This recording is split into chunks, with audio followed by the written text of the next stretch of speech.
So, have we started flying again, everybody? Yes? No? Flying recently? No? Yes. Yeah? No, mixed feelings, I guess. Is it just that you have nowhere to fucking go? Yeah. Okay. Well, that's good. I'm glad that September 11th that we're getting past that and people aren't really scared to fly.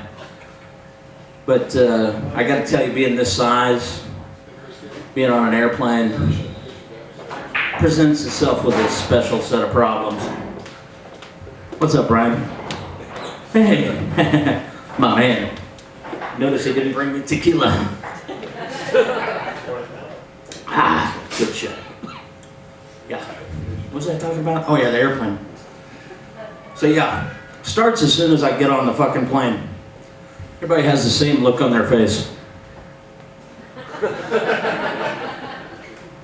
Incidentally, it's the same look people have when I get on an elevator with them.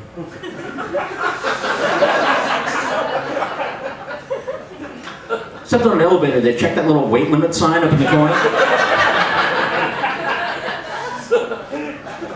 Do the mental arithmetic.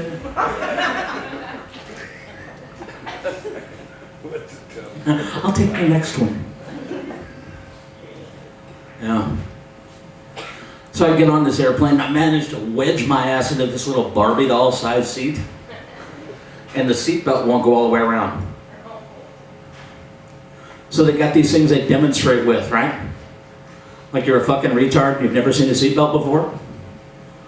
Stewardess brings one over, she's like, "Excuse me, sir, would you like the extension for your seatbelt?" No. I want to go sailing through the fucking cockpit at Mach 4 when we crash. How about that crash procedure? How do you like that shit? In the event of an emergency, please lean forward and put your head between your legs. Well, we add that shit, but...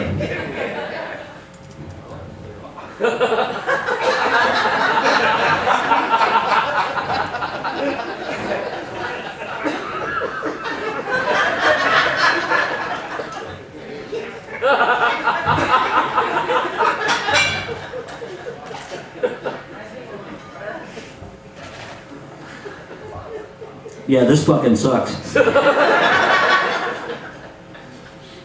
Maybe if you put a Pop-Tart right there.